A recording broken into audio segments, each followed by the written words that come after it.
So we should be live, but of course I have to double check because there was an episode where I went live and I actually had the video private. So no one was able to see it. So I always like to double check.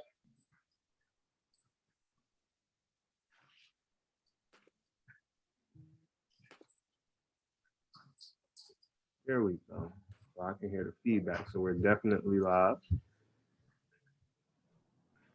And they can see all of us at one time. So exciting. So exciting. Before, you guys were only able to see like one person, one person, one person, one person. But I wanted you guys to be able to see all of us at one time, just because our background facial expressions are always like pretty funny, especially when we laughing at something. And I need y'all to see me laughing because Tim Jones is a comedian. So we're going to be laughing when it's time for him to speak. So welcome back, guys, for another episode of the A Better Me Equals a Better We podcast. I'm your host, Traquan or Trey. This week's episode, number 7, topic, hands up, don't shoot. This is a very controversial topic, especially because the climate of the world, like right now at this particular time, there's a lot of things going on, not just with shootings, but with excessive, unnecessary force, people's lives being lost. And then aside from those things, although they are very important, this affects our day-to-day life, like how we live, the things that we do. And I think that is something that's very crucial for us to talk about. So I've brought 3 very special people with me to talk about this topic, as well as you guys who are viewing in the comments. And I'm just going to start off by having our panelists introduce themselves. So I'll start with Angelica, ladies first. So why don't you introduce yourself for our viewers and tell our viewers a little bit about yourself? Okay, well, hello everyone. My name is Angelica. I'm born and raised mostly in Brooklyn. I am a teacher here in Brooklyn, New York. I teach 6th grade social studies. I am excited to be here today and have a lot to say about this topic, so I can't wait until you get started. Nice, nice. And I'll go with our eldest at this point, Lamont. Why don't you Well, I introduce feel yourself? old And now. I really feel real old now. My name is Lamont. I live in Flatbush, Brooklyn, and I've been an NYPD cop for 25 years. And I've known Traquan for, I'm not going to say how many years, but it's been over a decade, 2 decades.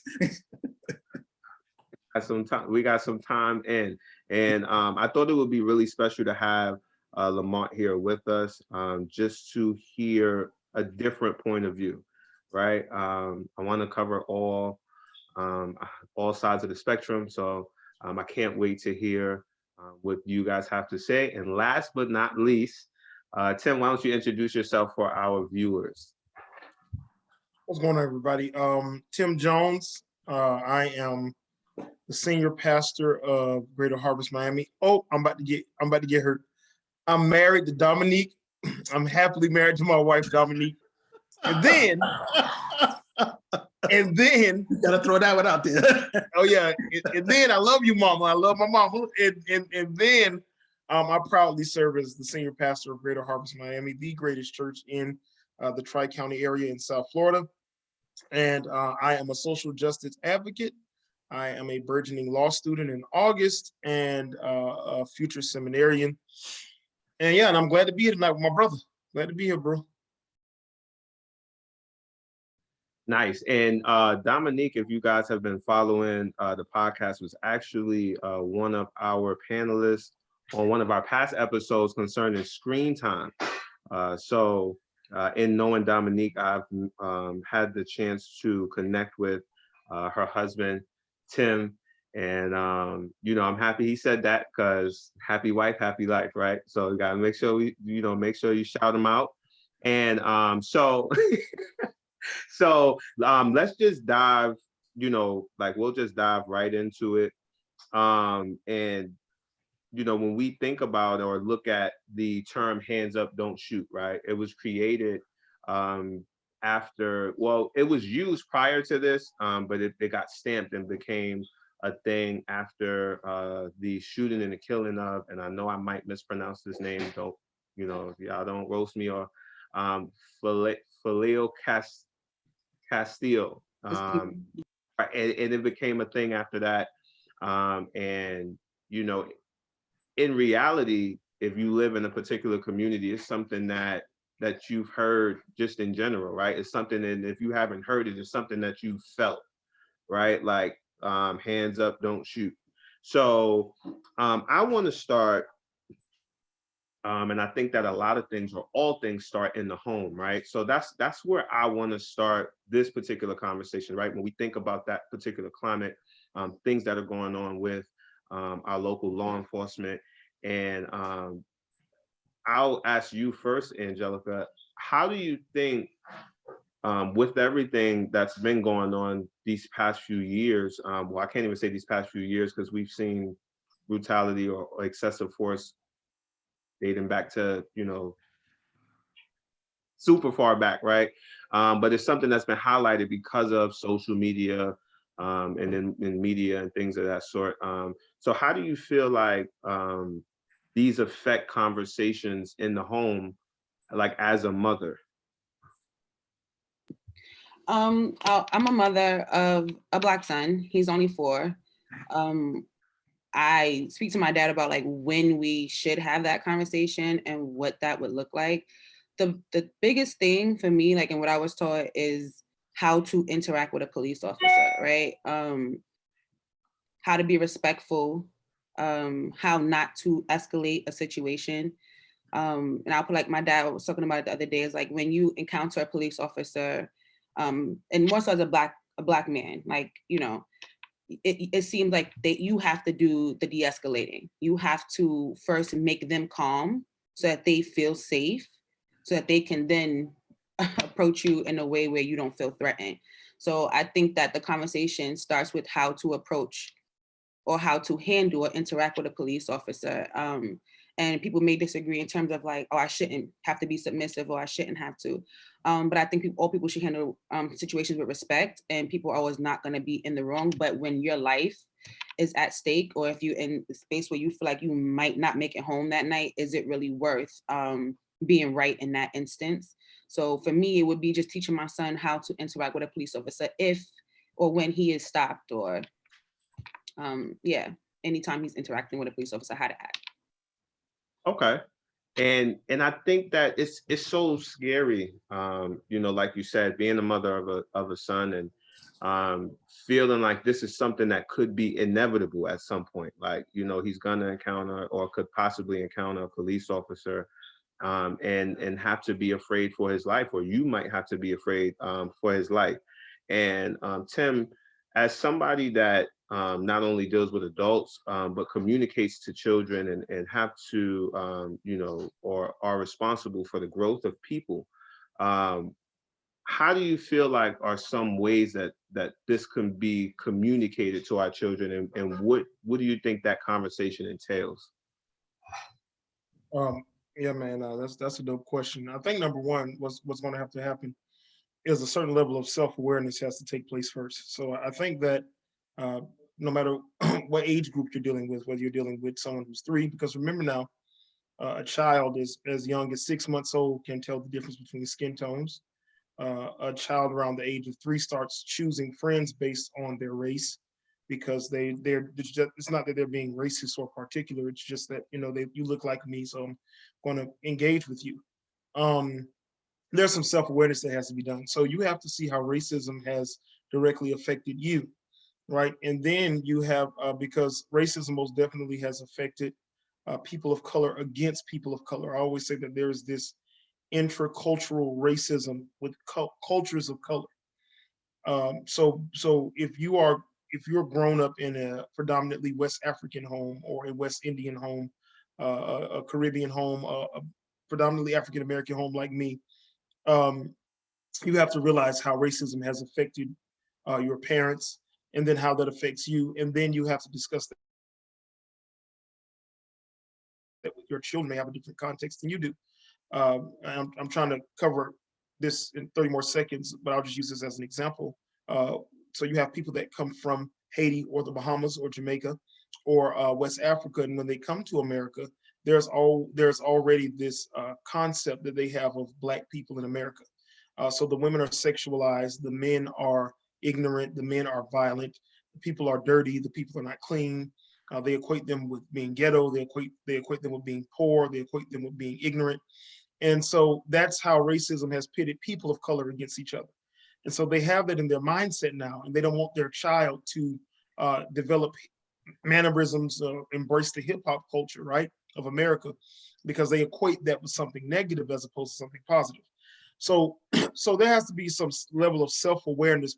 Then, no matter what the age is, you can have that discussion with your child. And I'll just leave it there right now. But there needs to be some self-awareness first. Dope. That was super dope, and I really like the angle that you took in regards to self-awareness, right? Because like the title of the podcast, like a better me equals a better we, right? So in order to strengthen the collective, we all have to be strengthened and grow, right? I can't give you something that I don't have, right? So it all has to start with yourself. So I really love that angle that you took. And Hannah said in our comments, like, I have 4 brothers, and this is something that I worry about, right? So just seeing that this is like, we're not the only ones, like whether you have a child or you don't have a child, whether you have a son or this is something that we're worried about, like for our loved ones, like just in general. And Lamont, I want to ask you a question. For someone that has been in a lot of people's lives, right? Like you're raising a son right now, and you have nieces and nephews and cousins, and right. Do you believe that this conversation applies to daughters as well, or like the women in your family? Is this a conversation that needs to be had with them as well? Of course. Well, you gotta, it's like with all, you gotta treat everybody with respect, and you get it in return, especially when you deal with police officers. Most of the police officers, honestly, they don't want to talk to anybody. But when they do, this, all you have to do is just come up and respect them, and they'll respect you right back. You know, if you ask them for help, they'll help you. You know, it's today is a lot better than it was 15, 20 years ago, when the police force in New York City was 90% all white. So like my precinct that I came from is 95% Black. Now, it wasn't 15 years ago, but it is now. But if you treat everybody with respect, they give it back to you. Dope, super dope. And I think that's one of the approaches that I think a lot of people try to, teach. I know myself, having a son, that's one of the things that I do tell him. Like, although you may be in an encounter where you might encounter someone who has a mindset or a prejudgment or presupposition about you, treat that person with respect, right? Because in all actuality, it might not be that, right? But you want to put your best foot forward, just to, I guess, like, I think it was Angelica, I think you said this, I'm not sure if you said it live or before, but Angelica has said that sometimes we get in situations where we feel like we're the person that has to de-escalate, right? So putting that best foot forward is a way where we can kind of start that de-escalation before it even starts, right? Another thing I wanted to talk about with you guys was our relationship in our community with law enforcement, right? Like, what's our relationship with the law enforcement in our communities? And I love that I have Tim, who's in Florida, and then the rest of us who are in New York, because we can kind of get like a different perspective for different areas. So Angelica, I'll ask you this first, and then I'll follow up, and Tim, you can answer the question after her. Do we fear our neighborhood law enforcement? I would say yes. When I think about in terms of race, I like to say that everybody has their own Black experience. Not every Black person, man or woman, whatever hue you are, has the same experience, regardless of where you're growing up at. There is no community in terms of, the police is not a part of our community. So I really want to make that clear. Like, community is something you have to be a part of. If you are, you don't speak to people walking by, you're not someone people can go to feel safe. If, like I talk to my students about community, people in a community feel safe. If I need something, I can go to someone who is my community. If you're in a church, you have a church community, the people in your church, somebody you can go to. You don't feel safe going to the police officer. You want to make sure that there's nothing happening with you that looks suspicious when you're around a police officer, because you don't want the interaction to happen. That doesn't make me feel like community. I do think that there have been efforts, from what I do know, like over where my job is on in Troy, there are community police officers. One of the guys at my church was a part of community police officers, and some precincts do take the initiative to build those relationships, right? So in order to be a part of community, you have to know who those people are. You have to know that the boy from that building is going to school and doing what he needs to do, and his mother works hard and he's on the way to the store, so you can vouch for him. You have to get to know the people that you service. You understand what I'm saying? But because most cops don't do that, and I'm not saying that all cops don't, but when most cops don't do that, and you walk by a police officer and they don't speak to you, or what you see on the television, you're taught to fear them. You're not taught that you can go to them if you need something. I'll give an example. One time my friend got shot, and I was so panicked, like trying to drive him to the hospital, and I didn't know what to do. And I stopped the police officer, and the guy ignored me. I don't know if it was in his job description to do anything. I know that seems kind of extreme, but he didn't say nothing, didn't react, just looked at me like I was crazy, as if that's a norm for me, as if I'm not supposed to be afraid. And I had to just continue getting in the car and then drive from there. So in terms of community, I would start and by saying, I don't think they are a part of our community for the most part. I don't put everybody in one pot, but for the most part, I don't think they are a part of our community. And Tim, what would you say the climate is where you are? Do you feel like, that they fear the law enforcement in the community? I have to agree with Angelica. I could have listened to her talk for 15 more minutes on that. Because, well, number one, I'll say this: there isn't just a residual fear in Black people or people or in our communities of law enforcement, but law enforcement has a built-in fear in them. And I know we're going to discuss police training, but I'm going to specify where I live here in Miami. That what happens now is that most police officers, most men and women who want to go into law enforcement do so because they want to help their community. And so the driving motivation is, I want to better my neighborhood. I want to be like a superhero. I want to help on this level. What happens though is when they start getting into these trainings, they're taught that is a us versus them mentality that takes place. And so 71 hours of their training on average is spent on using their firearm, 60 hours is used on self-defense, and only 43 hours or so is used on how to be a community, utilize community policing, how to bring some level of reform to the area, how to bring some redress to issues that take place in a calming manner. So here in Florida, here in Miami-Dade County, I'll say at least, that has become a major issue. Another thing is that a large portion of our Cuban population, which makes up a lot of Miami-Dade County, particularly Hialeah, equate themselves with Anglo-Americans, with white Americans. And so because of that, now you have people who exalt not only Cuban culture, but this post-Trump racist culture within the police departments.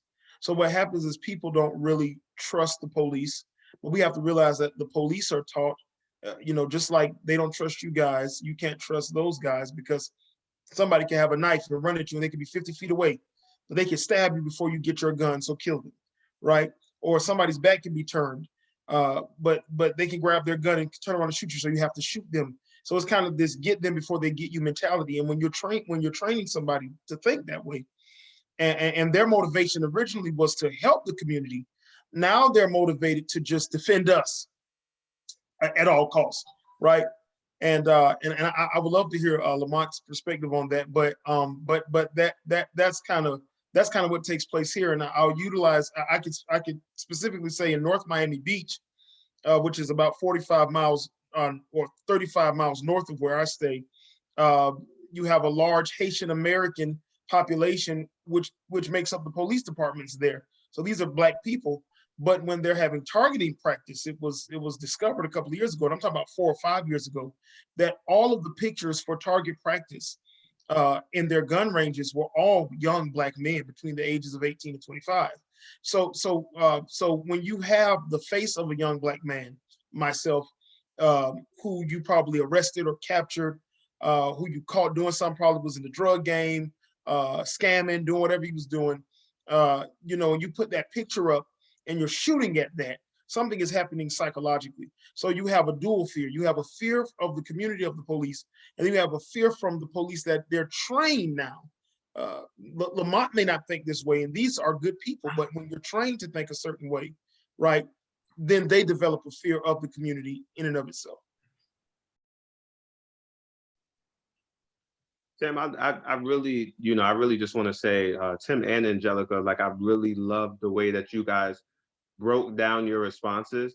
We're able to give, all of us different angles and statistics, right? Like, so this is the percentage of what they're training on in your particular area. Because again, this is stuff that we need to know. And one of the things that Lamont has said earlier that I really loved was that he said that things are better than they were a particular amount of years before.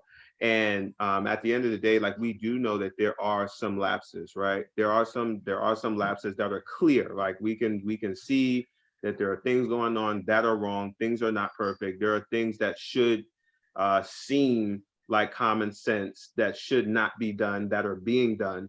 But to know from the inside that there's a progress, because we have to remember, like someone like Lamont, for example, who lives in Brooklyn, who lives in the neighborhood, right?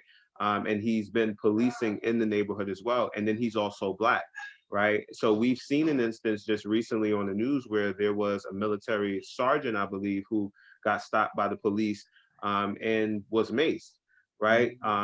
They used force on him and things of that sort, and he was in uniform, right? So as much as we look at police officers and say that that you could be a part of the problem, we also have to remember that Lamont right now, with his hoodie on in a different neighborhood where they do not know that he's a police officer, could now fall victim to the same things that we fall victim to, right?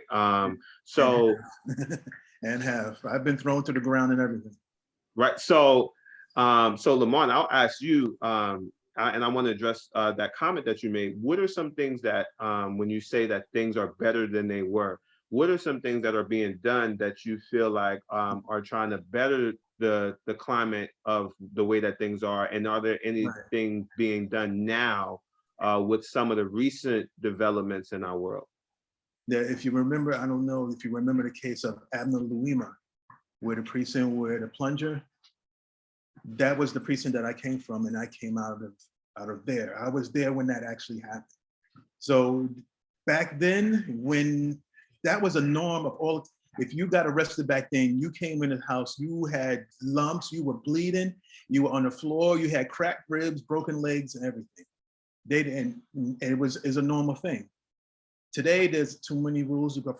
There's too many people following. There's too many rules to go by. If it is just, it's just everybody's watching, and there's more minorities now than there was back then years ago. As most of the precincts in Brooklyn are at least 70% Black and Hispanic or more. You know, and we know the neighborhoods. We know who's in the neighborhoods. We know we grew up in those neighborhoods. We know how it's going. We treat everybody like grandma, grandpa. You know, it's different than, I hate to say it, but it's different than us dealing with the public than somebody from Long Island, a white guy from Long Island dealing with a Black public. It's totally different. So it's gotten a lot better over the years. I want to step in and say one thing. I do agree to some sense. I do want to highlight Hispanic prejudice against African Americans, because Mm, we can be lumped up and say black and brown, and I get it. I am half Puerto Rican, and I'm half black, and I've experienced prejudice in my own family. I've seen when some cops who were Spanish, right, Spanish background, treat African Americans the same as if a white man who was racist or had negative ideas about a black man, treat them the same way. So yes, and thinking about statistics, there are also a lot of people who we would consider black that can say that they're white. For example, people in the Middle East, they are just mm, as black as me and you, but they label themselves as white and they are seen as white. So when you yes. see statistics and things like that, and you think that, you know, the lines are kind of blurred, it's not really clear cut black and white just because a person's Hispanic, doesn't mean they're, you know, Afro Latino or Afro Latina. They can have their prejudice as well in terms of their dislikes or about African Americans or lack of understanding about where we come from and what our culture is. I definitely agree with that. You know, I've seen it, you know, before. And I think that it goes to even the point that Tim made earlier, where there are people from different places who look at and label things a certain kind of way, and it's like, I don't want to deal with this culture because of this, and things of that sort. So I've definitely seen and experienced that from myself. And I do think that it is a problem, because when we look at how we're grouped together, right, it's usually black, brown, Latino, right? So if we're going to be grouped together, we should have as much unity within that group as possible. So I definitely agree with the points that both of you guys made about um, petty division within, you know, our group, because whether we like it or not, we're grouped together, right? Whether we like it or not, that's just you know, what the scenario that we're in. So I want to go to our comments for a brief moment.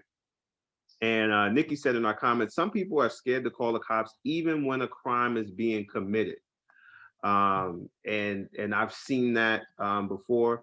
Natalie said, "You're talking, Tim," and I can agree. I can agree with that. Key said, "Tim, preach." Natalie said, "I'm not trying to start trouble, but does the training between a taser and a gun get done?" Yeah. I think it starts with human Eh, resources. eh. So Lamont, I'll let you answer that question. Yeah, yes, it's done twice a year, and it's two different classes, and it is the whole entire day. Yeah, and you have to be certified. You can't, if you don't take these classes, they take the taser away from you. There's no, like what happened recently, there is no possible way you can mistake the two. There's none. There's Wow. none. Say that because they weigh different, and there's no trigger on Yeah. a taser. Yeah, there's no way you can mistake. And one is black, one's yellow. I know certain states have all black ones, but the different sizes and they look different. There's no way. There's no way. What? Now that is great That to makes know. you think it was premeditated. Just saying. I mean, What were you gonna say? What were you gonna say, Tim? Because No, well, I mean, no, I'm just gonna be honest. You know, I'm licensed to carry. You know, being from the South, I'm a country boy. Going hunting and all that stuff is just embedded in me. But Lamont just, whoa, man, you just gave me a whole culture shock. Really, just the whole day of training and Mhm. man, ooh, yeah, like, so when you really sit and look at the details about that particular situation, and then from the position that they said that this woman held, or yeah, held at the time of the situation, it's just really mind blowing that that the word mistake could be placed into there, especially now hearing from you. That wasn't a Uh, mistake. I'm sorry. That was not a mistake. and that this is one of the reasons why, you know, when I when I originally posted our panelists, I let everybody know that we would be having a special guest. If you guys saw the panelists, Lamont was not there. He is the special guest, right? He's our insider, right? And not only is he an insider, like I said earlier, he looks like us. He goes through what we go through. I know this man personally, right? So like we've eaten dinner together, I know this man personally. So I know that he goes through what we go through. And I also know that he can speak on things that we may not have information on, and that we can just speculate, or maybe information is so available nowadays that we can, look up things and may not know it firsthand. So I'm happy that you were here to answer that. Also in our comments, Natalie said, and Angelica, you may need an escort if you speak on this, you're telling it. And I think that was in regards to the Latino, hate. And then Trey said in our comments, I have been pulled over and the black cop treated me worse than the white cop. That's interesting. That's very interesting. And Tim, what are your thoughts on that? By me. Okay. So, well, a couple of things that you have to address when it comes to that is, I think the first thing has to do with warrior policing. And Lamont knows that goes all the way back to the 80s and the crack epidemic. And so these drugs plague our neighborhoods. And so with the drugs, there is fast money, there's erratic behavior, there's already well, I don't know they deal with this in New York like they do here, but you have red line neighborhoods. I'm sure they deal with that in most Black communities everywhere, as a result of gentrification and who you vote for. And so the warrior policing comes in, and Black people are targeted, specifically Black teenagers, Black young men are targeted because they are the criminals that, well, most of the crimes that are being committed with crack cocaine is committed by young Black men. And so when that happens, you have, like, once again, Black brothers saying, look, I'm going to go in. My little brother was a victim of gun violence, or my son was, or my nephew was a victim of gun violence. So I want to become a police officer. I want to help with this. At the time, they're now training police officers to deal with warrior policing, right? And so now you got Black people that deal with the same struggle as you do, your brother, your sister, just like you. And so now they are also participating in this warrior policing, this form of this is really is police brutality that's taking place. And so you have a lot of Black men that feel like, Black, if they live in major Black cities. So you're talking about DC, you're talking about Charlotte, you're talking about Houston, you're talking about St. Louis, you're talking about South Central and LA, you're talking about Compton, you're talking about Brooklyn, you're talking about, I mean, you name it. You name like Atlanta, you know what I'm saying? Baltimore. We all watch The Wire, but I mean, if you've ever been to Baltimore, you know what's going on in Baltimore, right? So, and then if you've been in DC, and I ain't talking about Pennsylvania Avenue, you go to DC, the mambo sauce with the wings, that's DC, right? So, so Philly, Detroit, Chicago. I mean, when you go into these major urban cities, and you got to remember Minneapolis, right, where George Floyd was murdered. People leave Chicago, let me escape the violence, and go to Minneapolis, right? It's only 2 hours away, but then they bring all of these people are moving to Minneapolis too. These boys are moving with their gang mentality. Black police officers are there too. In these urban areas, you get Black police officers, and they're also enacting this system of warrior policing. And so that's why a lot of Black men feel like they get treated just as bad by Black police officers, the bad apples. Right. And I'm happy that you made that specification, the bad apples.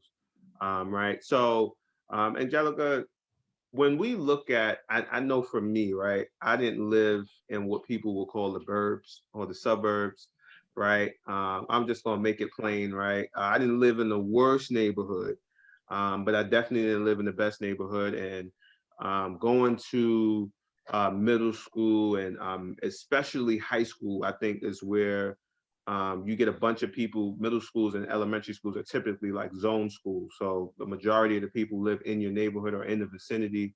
And then you got some people that's, playing with the system. They might be using grandmama address and they go to your school, but they, live it. But that's another story, right? But in high school, that's when you get to kind of like, all right, I want to go here, I want to go here.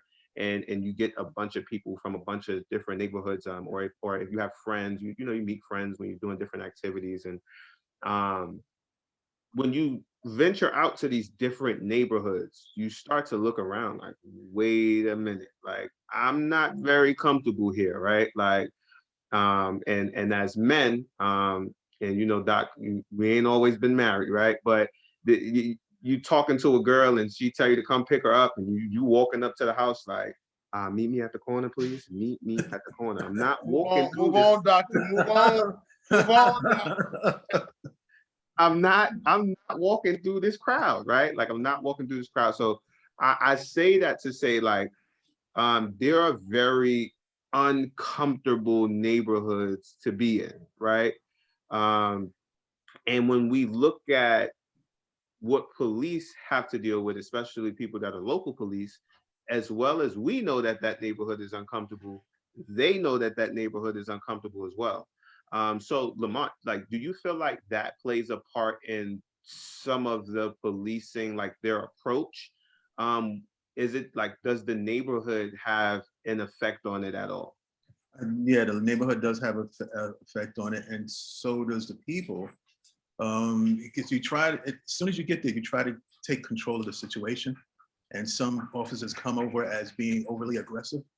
So and it comes again, if you come from that neighborhood, you know how to have de-escalate a situation. You do. Yeah, but if you come from like Long Island, where they don't see too many Black people at all, then it's a different situation.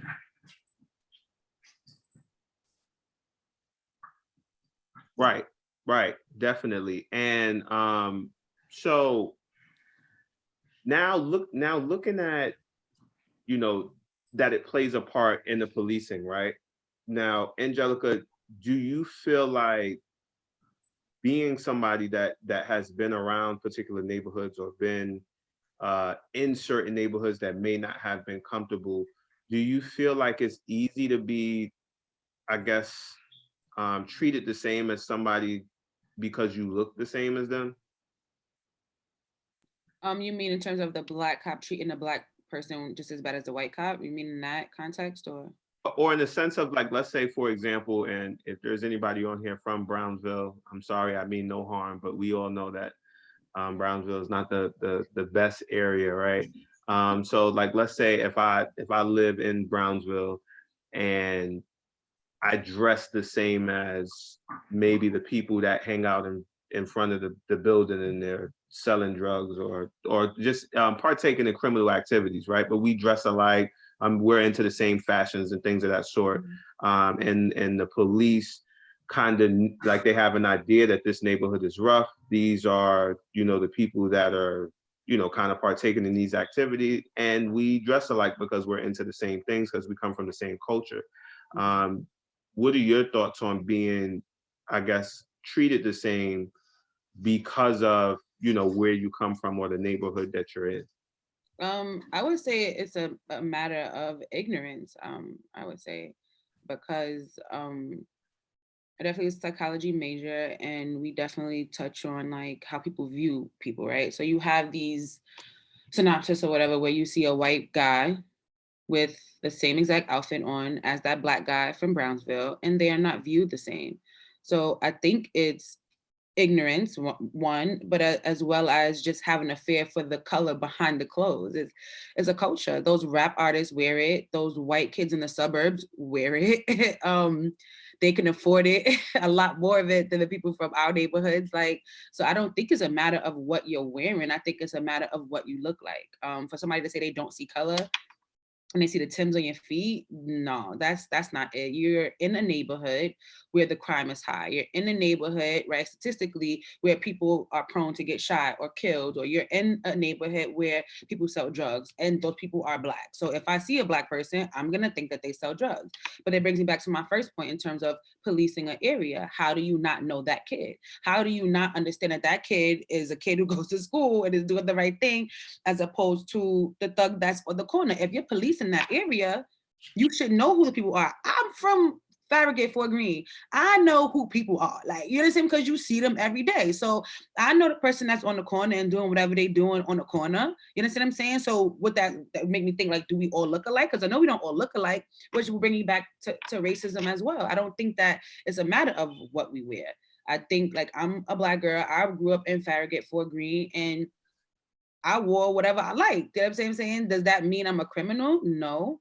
But if you don't know your area, then, and you have this general idea of African Americans and, you know, a stereotype, then you're gonna feel that way. But I think it's lack of education, it's lack of intelligence. It's not, you know what I'm saying? It's not a smart thing when you think about it. Like, if a white guy was wearing the same thing, you wouldn't think that about him. And he has the same exact clothes. And this has been proven. This is not just something, a theory I'm just making up. Like, you can look it up. Like, it's proven. A white man, you know, backwards cap, baggy jeans, baggy t-shirts, still on the bike, right? I would give you still on the bike. He's still on the bike, right? It's not his bike. Another Black kid, that same bike, people come by, they are calling the cops on that kid because he's Black. So they assume, oh, he's Black. Why he's in my neighborhood? He must be still on this bike. His parents can't be middle class. His parents can't be college graduates. That can't be his bike. Why would he be in my park? I haven't seen a Black person in my park. So. That's a great point, and I really love the way that you put that. There's a comment that I want to read before I go to our next topic. And Natalie said in our comments, I'm 65 years old from South Jamaica, New York, and these are triggers that are bringing up old traumas. She said, I can't take this. I am mad as Hayes. And then she also said, Lamont, I respect you as if you were a son. I'm worried or / concerned for you. I have dealt with racism, bigotry, and prejudice. I have worked in corporate America for over years. We try to prove that we are fair. And then she also said, Trey Newsom, I hear you, but Black men like Lamont catch Hayes from the real criminals, just like an innocent Black man. And then Tora said in our comments, that's how I feel in Brownsville, and I'm from the hood. And she also said exactly my point, Trayvon. Brownsville is no joke. It is what it is. Lene said in our comments, you are so right. And then Nikki said in our comments, color is viewed as a weapon. Well, Black. And then she also said, yes, Angelica, you better talk. Tora said in our comments, the cops really make it priority to get to know the residents in the suburbs. Right. So one thing that I'm seeing that's a common topic or theme that keeps coming up is race. Right. When we talk about hands up, don't shoot, when we talk about excessive use of force, when we talk about police brutality, it's really seems to be tied to race in the way that we view other races and the way that other races view us, right, as Black people. And these are conversations why I thought that this was such a vital conversation to have, because I could have easily put in the topic, hands up, don't shoot white men, right? But now that takes away from the Black people that may be serving in law enforcement, right? That takes away from the Hispanic people that may be serving in law enforcement and the other races that I may not have mentioned, so many, but that takes away from all of those, because like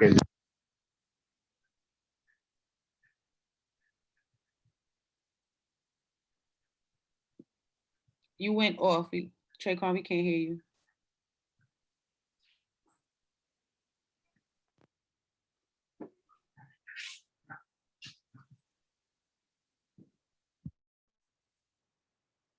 No.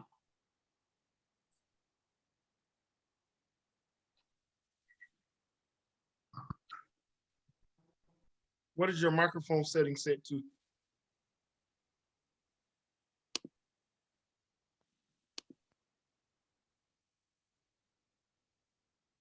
Technical difficulties. can you guys hear me now? Yes. Yeah. There we go. I was using an external mic and I guess it tapped out on me. So let me see if I can get that fixed. And if not, then I'm just gonna rock out with this one. I hope you guys can hear me. I can hear you. You guys hear me now? Yeah. All right. So my mic wanna work now. See, I don't know what it is. Now I always tell people, when stuff like this happened, when you're having a real important conversation, the old church folks, they would have been like, "It's the enemy. It's the Devil, it's the devil. enemy." Um, so, but yeah, one common thing that I'm seeing is that, racism, right? And not just one, we're seeing it, mass majority of it in white culture, but we also can't forget that it happens in other forms, in other races and to other groups of people. I've been in a neighborhood where I've been pulled over by in East New York, Brooklyn. That's where I grew up at. I've been in a neighborhood where I've been pulled over by a white cop, an Asian cop, and a Spanish cop. And I was walking with a friend I was going to the store for my parents, and I didn't live the type of life where I could just go outside. My parents did not play that. You go into the store, He's coming back. was it. Like I wasn't out roaming the streets, so I was on a store run, and I got pushed up against a car, and then they just jumped. They asked me my name. I told them my name. They asked me if I had been here. I pointed to my house. They jumped back in the car, and I was like, "Wait, what was that about? You fit the description." They jumped in the car and just sped off. Like so, and that was during the stop and frisk era, right? So like, and as a kid that's scary because I don't know what's going on. Like I'm a young teenager, I had to be 13, 14 years old, and I'm being told I fit a description. I don't know where that could have went. And I say that to say that because there were multiple different races there, so it doesn't only happen when it's a white cop. We're just seeing that in a mass majority that is that is them, and it seems to be due to racism, right? So I want to talk about the statistics a little bit, right? So according to the Washington Post, as of March 2021, so there are some statistics that aren't there because, like we all know, there are some deaths that have been caused due to police brutality that have happened in the month of April. But as of March, um, it says that although African Americans make up less than 14% of the population, they accounted for almost 24% of over 6,000 fatal shootings by the police since 2015. Um, Lamont, what are some of the reasons that you think that this number is so high? Oh, whew, where can I start? A lot of it is drug activity. A lot of it's gang activity, which is gang activity over the last 5 years have jumped from because there's gangs in East New York. You got the Crips in East New York. In Crown Heights, you got the Bloods. In the Bronx, you got the Niñetas. The group is growing over last year. They're growing bigger and bigger and bigger. That's where a lot of the guns out of state are coming from. The drug thing is now the drugs are coming back. It's no more crack, and there's no more that. It's powder and pills. So that's another thing. I've never heard anybody in the last 10 years get shot doing a car stop. That doesn't come into play. I had never heard of none of that. But mostly it's drug related. Domestic violence too is another thing. That's the worst scenario you can have, because usually the guy comes in and starts blasting everybody like we had 3 weeks ago. That's usually it. Most of that statistic is in the South though. It's usually in the South where you have a lot of, because from what I've seen in the last years, I do not approach the car with a gun out already. It's that I've never seen that before, and they do that down south all the time. And it's like, but why? You don't you just for a VTL, a traffic, a light or something like that, or a broken tail light, you're gonna pull a gun on somebody? That doesn't make any sense. And usually the person's respectful, saying, "Well, what did I do?" But it just creates something out of the blue. It's like, I don't understand that. But the reason over the last 10 years, I read this statistic you're saying, and I read that from the FBI, but it's mostly a lot of more white people has been shot by cops than black people have been shot by cops. which I don't get that. That's from the FBI. I just don't understand that. There are more white people in the population. It would make sense that, It would right? make sense, but And everybody who's white is not like your Anglo-Saxon white, excuse me. Like, they're not- yeah, that is true also. so That's they, true they also. say they're white, but Uh-huh. again, like, Like you said before with the Middle Eastern, yeah. I would say I think it's because, and you are right in terms of statistics, a lot of that does happen in the South, and there's a lot of history and slavery that is still perpetuated in the South, right? I would say this, right? When a white man sees a white man, and he stops a white man in a car, he sees himself. He sees a man, a human, who can be his brother, who can be his cousin, who is a father, who's a son, who, you know what I'm saying, who's an uncle, who has a family that loves him, people that he loves. He sees that person. He can relate to that person. You see a Black man, you see a threat. Especially if they're racist, talking about like the Deep South, you see a threat. If we want to talk about the beginning of policing in general, the beginning of policing started toward the end of slavery, which was nothing but Ku Klux Klan members who won another way to be in power, right? People who were maybe not the masses, but the keepers. The word is slipping my head. Yes. You know what I'm saying? Those were police. You know what I'm saying? So when you think about that, and Ku Klux Klan is very much alive, you have these people who inherently, right, they have hate in their hearts. This is not something like, oh, this was a mistake and he did anything. That person was ready to kill that Black guy when he came to the car. When he stepped out the car, he knew that if he had to shoot him dead, he would have. You understand what I'm saying? So I understand, like, but when you go for a regular traffic stop and you think you're gonna go home, you're gonna get your ticket and you're gonna go home. It doesn't. I lived in Atlanta for about maybe 3.5, 4 years, right? Graduated high school out there. My dad got pulled over in a car before. I don't even know what it was. I think it was a broken tail light or something like that. And that cop tried to emasculate my dad, like in front of us. If it wasn't for, and I won't say the blood of Jesus or the fact that we was covered, it would have been like a scene from Crash. Because he was rude. It could have got worse. It was scary because I didn't know if my father was gonna make it out alive that day. If he not had enough sense to, again, de-escalate the situation. I'm very passionate about that because I don't think that people really see. People want to make it like it's not about race. It is. I don't care if there was 1,000 gangs. When you come for a car stop, that man, you don't know if that man is in a gang or not. You don't know who he is. He's just a man that you stop for the issue, he was speeding or whatever, or if he wasn't even just driving while Black, which is not technically a crime. That's something that we're seeing so much more often. Like I was jogging while Black, right? Like, outside while Black, and all of these different things. So that's something that we're seeing too much, right? Where it seems like just being Black is the crime itself.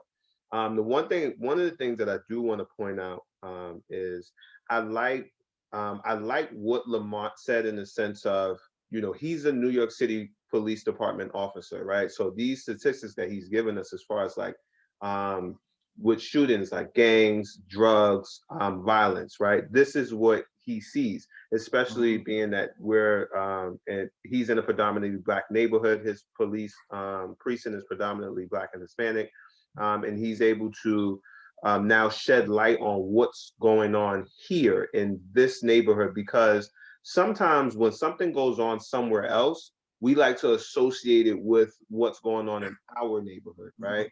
And although they do have their similarities, so I'm not saying, if you see something somewhere else and it's similar and it looks like a trend, of course we have to take heed to that. But we also can't, let's say, for example, I'm just a local pedestrian that sees Lamont every day and his post is my corner and he's there every day and I say good morning to him and we talk every morning, and then now a police shooting happens in another state and now I'm ready to spit on him. Like, you understand what I'm saying? Like, we can't treat situations like that or treat people like that when that situation may not apply to you in your situation. It's okay to empathize and also to take action in any way, shape, or form in order to you know, help the movement to make sure that things like this don't happen, but you don't want to create a situation in your environment when that situation doesn't exist, right? So when we and there was a lot said, right? And then now even with what Angelica said now, right? In contrast, so now, you know, we have things that are done a certain kind of way because of the neighborhood that we live in, but then now we look at situations where we're just driving in black, right? And then now we're getting pulled over, and like Lamont said, like we're being approached with guns, like, bro, my tail light was out, like you see a shotgun hanging out the back of my car, like that makes no sense. It just doesn't. absolutely no sense. So, Tim, I actually want to ask you a question about something that you said earlier, right? Being from the South, being licensed to carry, right? Does that create, I want to say like an extra sort of fear or anxiety? Let's say if you happen to be, you know, like I'm going hunting or something like that, and you have a licensed firearm in the car with you, like does that create an extra form of anxiety just knowing the climate that we live in?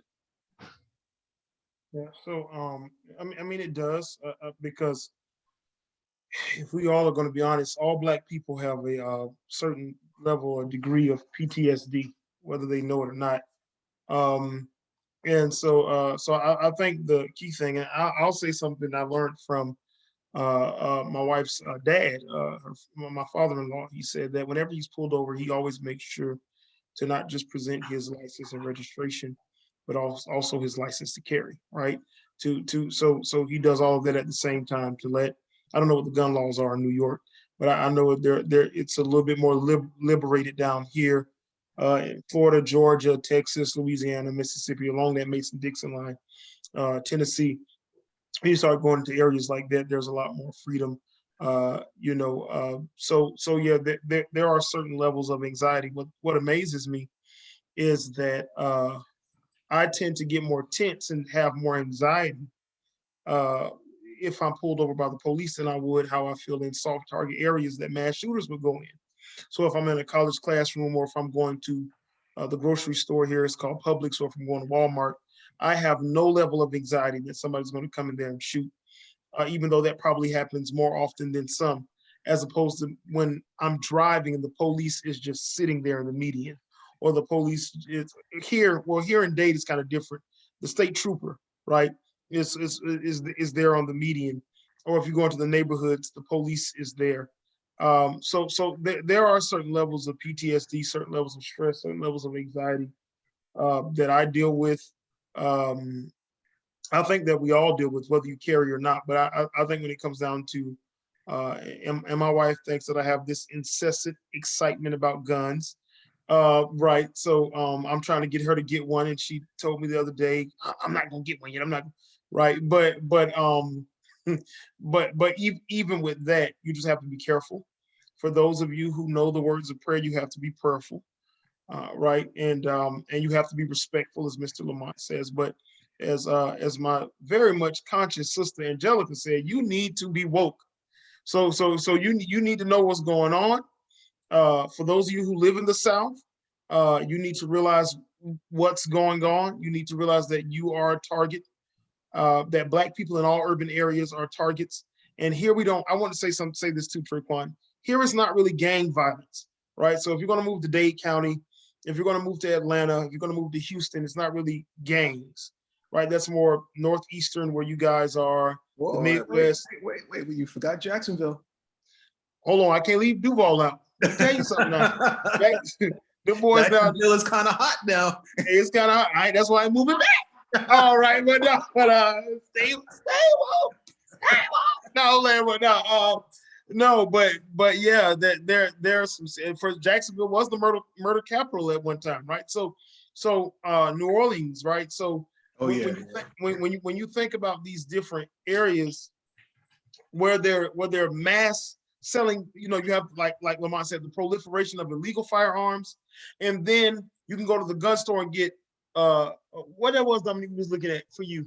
I think like a 9mm for like $250. They having all these specials that you can just, and all of this stuff is happening all at the same time, I can understand the PTSD that Black men deal with. But I just say that to say, here in the South, there isn't really a lot of gang wars. There is a lot of just stupid stuff, right? So, what's that boy name that was from Fort Lauderdale?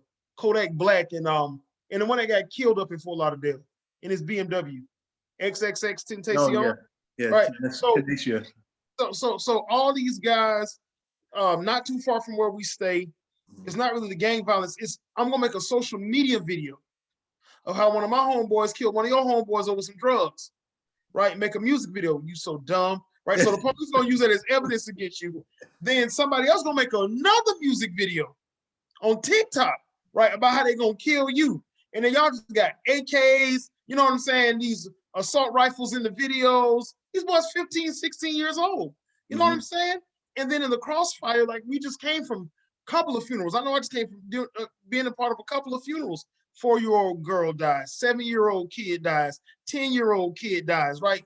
The story just goes on and on and on, being in the crossfire, playing at the park, going to see their grandmama, right? And, you know, there's a Brownsville here too that's pretty bad, but you got Overtown, Opelika, Liberty City, Little Haiti, you got Florida City, you got all these bad areas, right? These crime-ridden areas, and you see these innocent lives being taken, right? So I don't know, man. I don't know what's going on. I don't know what I mean, I have some recommendations, but it's just getting terrible, yo. It's bad, bro.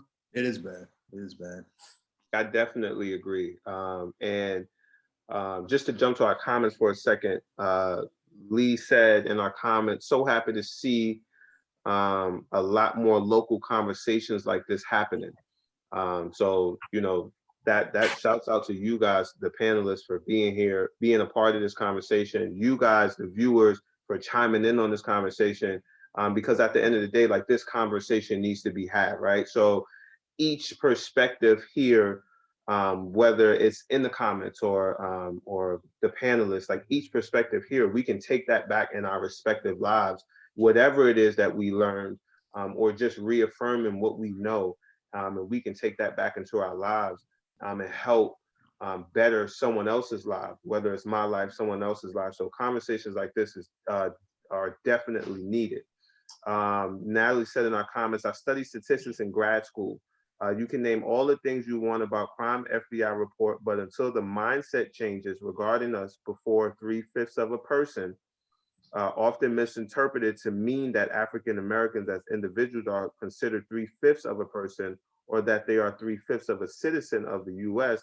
The 3/5 clause, Article 1, Section 2 of the US Constitution of 1787, in fact, declared that for purposes of representation in Congress, enslaved Blacks in the state would be counted as 3/5 of the number of white inhabitants of that state.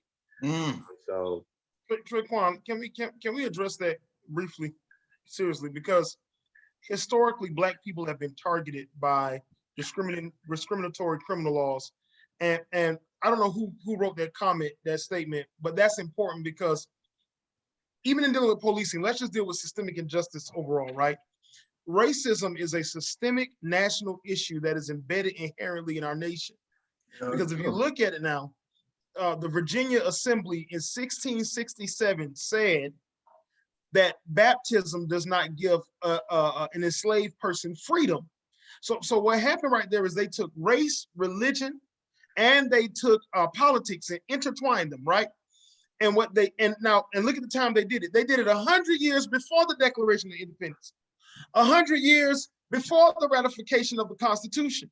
So 100 years before America was a nation on its own, they wanted to make it clear that we're going to strip you of dignity racially, religiously, and politically, right? So before the 3/5 compromise, which came 200 years later, or a little less than 150 years later, Black people were already viewed, right, even in the church, as having no rights. So I'm glad that was brought up, because you have, like Lamont said, you have Black police officers, Black brothers and sisters who are lawyers, right? Black brothers and sisters who are judges, Black brothers and sisters who are state attorneys that deal with prejudice every day on their job. Yes. They can't get a shot. They can't get an opportunity. They don't want to make no Black chiefs of policemen until there is a terrible gang issue and a bunch of people die. Then they want a poster boy or a stepping fetcher out there. They don't want to make black people the superintendent of school boards, right? Until the school board is shot and going to hell. Y'all forgive me, that's just how I talk, right? That's not a cuss word to people in the South. But go in a handbasket, and now they want to put a poster child out there. Yeah, I love the NBA, right? And I always say it. My boy Stephen A. Smith from Queens, New York, always makes it plain to me every morning, right on first take, is that in the NFL and the NBA, down south is the NFL, up north for you guys, that is the NBA basketball culture, up there football culture down here. You can't get any black coaches. You can't even get anybody a chance. You got all these black athletes. They don't have no representation in the front office, right? So all of this stuff is a systemic issue that runs deep in America, in the black church, in major Baptist organizations. Why you think all these black churches, I don't care if you go to New York, but y'all got a lot of churches. You come down here, it's a lot of churches. All the black churches are lumped in one area. They're all falling apart. They can barely make ends meet. And then you go over into some suburban area and you got this Episcopalian church, a church whose denomination you can't pronounce. Some Presbyterian, Episcopalian, Armenian church, huge, beautiful, cascading windows, right?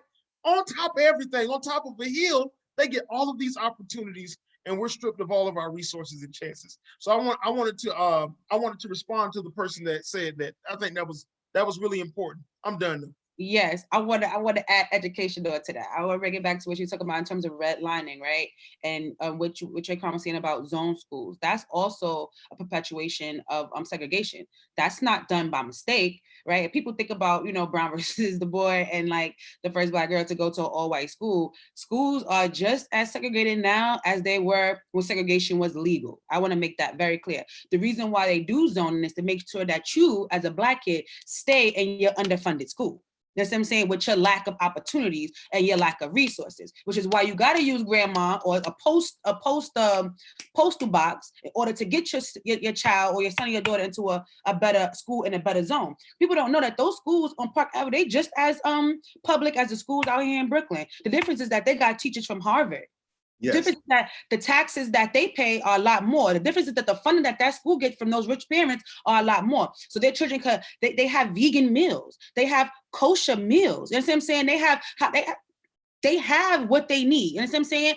And they're still public. So you think about the disproportionate amount of money that schools are funded, depending on what area you live in. That's systematic as well. Mm-hmm. The reason why they don't care about when you get to high school is like, it's too late by then. You can't catch up. Like I teach 6th, 7th, I taught 6th, 7th, and 8th grade. I have students that read at a kindergarten level. Wow. At a 1st grade level. Do you understand what I'm saying? You can't catch, like psychology teachers, you can't catch that child up.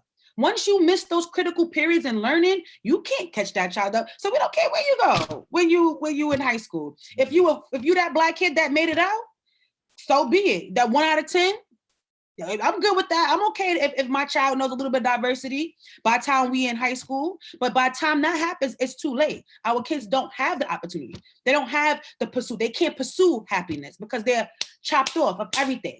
People talk about nonprofit organizations and there's this in this neighborhood. That's underfunded as well. You have philanthropists that raise millions and millions of dollars for things that affect them and their family. You understand what I'm saying? You don't have that in the hood and in places where we're hardworking people that come from where I come from. I live in a project. I didn't know I was living in an underfunded place. I had love. You understand what I'm saying? I had nourishment. I ain't go hungry. So you don't really realize that until you get older. When you sitting next to that person in college and you just like, wait, what? You did what? You had what? I didn't. Now you start to realize, you understand what I'm saying? Besides what you know on TV, because the African-American identity theory teaches us that our identity, we start in hate. We start with self-hate. I was gonna bring that up when we talk about the black officer with the black person. Sometimes it is like them want to make the world a better place, but sometimes we just don't like who we are. When we don't have those conversations often about racism, anti-racism, my black experience versus your black experiences, we don't talk about colorism. We don't talk about those things. There's a lot of healing that needs to happen in the black community as well. I'm telling you, and colorism is actually not the next episode, but the episode after that is, spoiler alert, is gonna be on colorism. So all great points. Like, and this is why I'm so happy, right? So most people will be like, wow, like they really just had like a bunch to say, right? That was just a lot of information at one time. From a comment to Tim to Angelica, right? And what I really want to point out is that it started with a comment. This is why you're like, you guys' comments are so important, right? This is why you guys' comments are so important, because you are a part of the conversation. And from everything from I agree that, with her because when I was younger, I was bussed out from Bed-Stuy to Dyker Heights I went to an all-white school, and that was the first part of that thing that Black people couldn't go to, and I saw the way they went to school, and I saw the way I used to go to school, and it's totally different. If somebody fell behind, oh, we got tutoring. I was like, what? we got I'm like, where did that come from? They had tutoring, classes, and sometimes they would even call you on the phone and say, yo, you need help. I didn't have that for another school. They have labs, they have books, Yeah. they have curriculum, they're teaching right, the training. right, and all of those things. And I just want to let everybody know who's viewing, right? Because I know the name of the episode is Hands Up, Don't Shoot, right? So I know somebody might be wondering, like, why are we talking about systemic racism? Why is it that we're talking about all of these acts and all of these different things, right? It's all important because like we spoke about earlier, the common theme in a lot of these shootings is racism. All of these different things play a part, right? So when we looked at the statistic that we looked at, that African Americans make up less than 14% of the population, they're accounted for almost 24% of over 6,000 fatal shootings by the police since 2015. This was as of March 2021 from the Washington Post, right? I want to, and I'll ask Angelica, right? Angelica, does Black on Black crime affect these numbers? In terms of the specific statistic, no, it's not saying fatal shootings in general. It's saying fatal shootings by cops, if I'm correct, right? So no, I know this is a common thing that people tend to bring up. I want to talk about like the ghetto, right? Was also like premeditated. This wasn't by mistake. The ghetto was made on purpose. Anybody, white, Black, brown, even species that aren't human, if you put them in a space without enough resources, they are going to kill each other first, because it's survival of the fittest. It is in every human nature. If I can't eat at night and survive, how you think I'm gonna go get it? Yes, it is a mentality that perpetuates African Americans in a negative light. No, I'm not saying that it's right. I never been, I never had to think I never had to go hungry to know what it's like to be a Black man who can't feed his family, a mother who can't feed her child, or doesn't get enough, nourishment for her unborn child when she's pregnant. I've never been in situations where I've had to go out there and go kill somebody for something. But that does not give anybody, white, Black, or different, to shoot and take somebody's life and say, well, y'all kill each other. And if you was in my situation, you be killing each other too. We don't talk about all the rednecks out there that's out there sniffing coke and on heroin, and a slice their mama and burn down their houses and do all of that. We ain't talking about that. You see what I'm saying? Like, don't isolate a situation and act like it's just something separate. Like, if y'all kill each other, then we could kill you. That's just what y'all do. No, because they don't go and view the Black people, the Black doctors and the Black lawyers and the people in those neighborhoods, and they're not living the same Black experience as those people that are in those gangs. Chicago has a death rate as high as the war. We know that, right? That was a statistic. Does that mean that boy that got stopped should get killed by a police officer? No. Does that mean he should get more time than the same white boy who has the same criminal record? He should get more time than that white boy? No, that doesn't mean that. That has nothing to do with it. Yes, we need to work on Black crime. I march against gun violence with my students every year. Yes, we can do some things. Yes, there needs to be different laws in place. Yes, we need to have a focus on African-American families and nurturing. Why would a kid want to go out there? Why would that 13-year-old boy be with that 21-year-old boy shooting guns? Yeah. That's Yeah. not, he's a baby. He's Yeah. not, something is wrong in his brain. He's lacking something. Right. You understand what I'm saying? Yeah. And so, yes, that's a separate situation that we as Black people can focus on. Each one teach one, right? I can't affect the whole world or whole America, no. So each, like, a better me, a better we, right? One by one. But that is a totally separate situation and issue than police brutality. Because these are people who are, many of them are not in gangs. Thank you. Thank you. And I'm happy you said that, right? Because when you look at the situation, like you said, when we talk about police brutality, hands up, don't shoot, right? When we talk about stuff like that, that's one of the things that always comes up, right? Like black on black crime, like it always comes up. And that's why I thought that it was so crucial to ask that question or to include that in the conversation, because it's something that always seems to come up. It is a conversation that does need to be had, right? But does it directly affect, does one correlate with the other? And I personally, my personal belief, because I always say when we're up here and we're doing these live streams and we're doing these episodes, that I don't want anybody to take anything that I say or anyone else says as law. I just want you to take it as a different perspective that may enlighten you and lead you in a direction to help better you or even myself. That's why, even before our episodes, I tell my panelists, say how you feel, speak from your heart, of course, speak respectfully, right? But speak from your heart, say how you feel, and communicate how you feel, because at the end of the day, I'm looking to learn and grow too, right? I've learned so much just being a part of this conversation alone, like some facts that I didn't know and some things that were reaffirmed, right? So they definitely don't go together, right? Let's go to our comments again. I want to make sure that I get all to all of them. Lee said in our comments, we need our own police academies and community patrols. That's something that I've been hearing about a lot, but I think it's easier said than done. But I'll circle back and ask Lamont about that. Okay. And Natalie said in our comments, Tim Jones, PTSD is real in the Black community. And then Nikki said in our comments, I always look in the rearview mirror when I pass a parked cop car. So that fear of policing, like we were talking about earlier. Natalie said in our comments, we have a club here in Cali, Chicks with Clips. Carry your arms, Tim's. He said, carry your arms, Tim. And then Natalie also said, Tim, you teaching right now. I'm screaming. Tim, you better hit me first when you meet me. Drop that dang mic. Oh. And then Zakia said in our comments, hey family, how are you?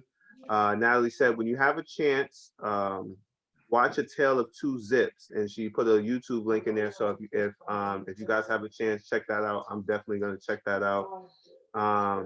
And then she also said that's the short facts on redlining, right? So talking about what Angelica was saying earlier, like you think like these ghettos were designed, right? There was a movie that Natalie had introduced me to called The Banker, where it talked a lot about redlining and how they design the communities and things of that sort. So if anyone's watching The Banker, it's definitely a good movie if you wanted a little bit of background on redlining. I don't believe that it's a true story, but it's definitely factual in terms of like the way that things went. And Natalie also said all of y'all gonna need an escort. Marilyn said in our comments, I'm a product of segregation, educated in underfunded schools, hand-me-down books, and relate to Sister Angelica. Jim Crow was alive and well. It is a great responsibility not to forget. And then Tora said in our comments, the projects is exactly what it is, a project. Nikki said in our comments, that's why people are robbed. Marilyn also said, our young people don't recognize if they are not taught and reminded. The system is not for us, other than to keep us below the knee. And then Tim, see, I love Tim is active in our comments. He's gonna be my social media guy. I'm gonna see if I can get him. And then Natalie said in our comments, Marilyn, can you sing a solo? I'm gonna pass a collection plate. This sister is preaching for real, Angelica. Angelica is preaching. Tiffany said in our comments, what frustrates me the most is we constantly talk about it, march about it, cry about it, but it's not so much. But it's not so much we can do as people. As soon as we try to do better, be better, and give better, we end having everything stripped away. Um, that leads me to our last topic. I know I always tell you guys an hour. We're a little bit over an hour, but these last two episodes have been pretty deep. And I appreciate you guys for staying on. I do appreciate you guys' time. And I don't want you to think that going past this hour means that I don't believe that your time is valuable, but I do believe that this information is valuable. So that's why we've been exceeding this time, because these are really touchy topics. And I just believe that we need to talk about it as a collective, as a community, right? So the last thing I wanted to go over with you guys was, and I put this topic just plain, plan of action, right? And Lamont, I'll ask you, as a police officer, does protesting and rallying work? Yes, it does. It can get things changed.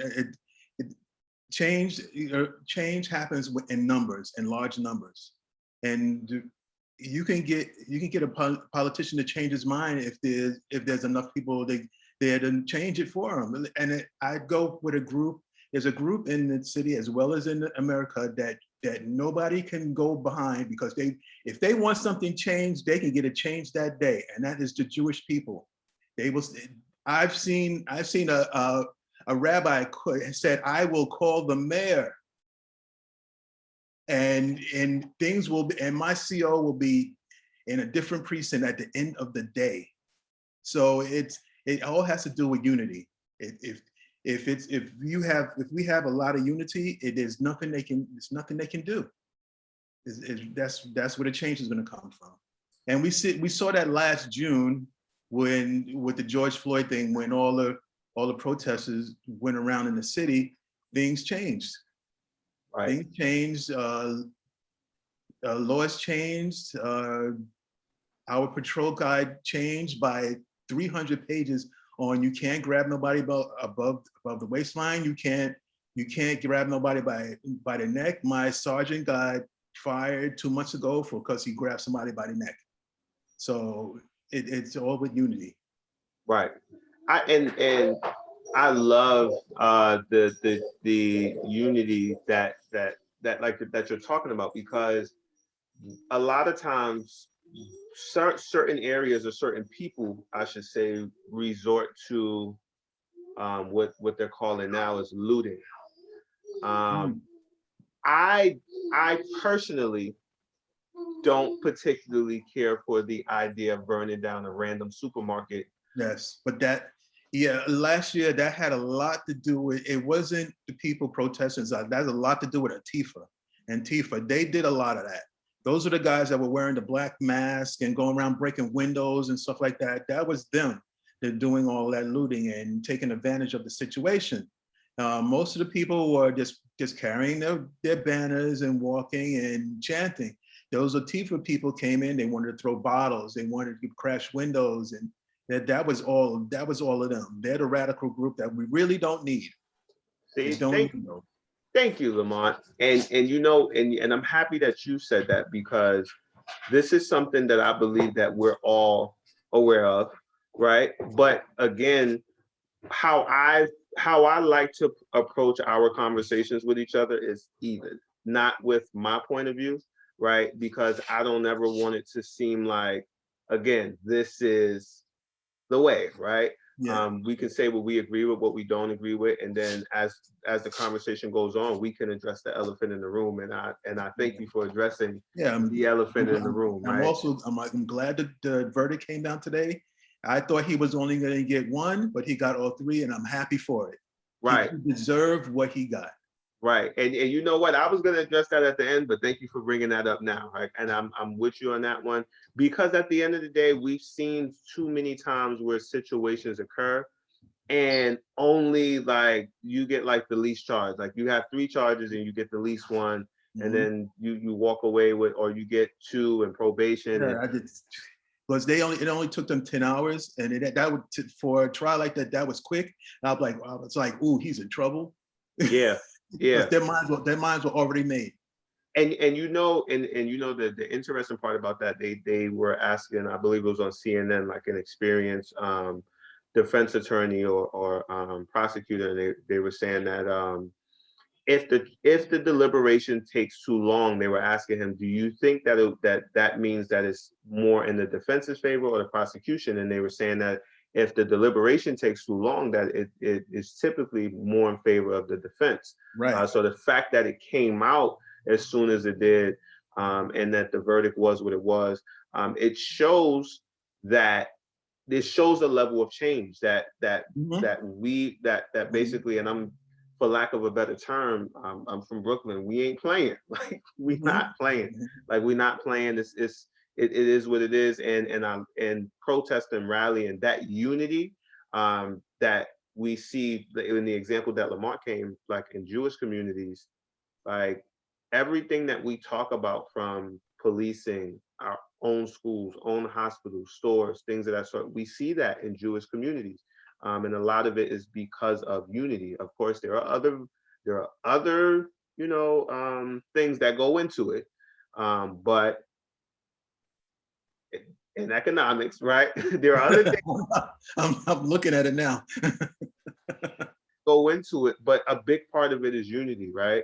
Yes. So taking that information and saying, okay, this protest and this rallying, don't let anyone tell you that it does not work. We have to be unified on all fronts. It does work. When it comes to all of these things, and we're actually chatting while we're chatting with each other, like As I while it's see. going on.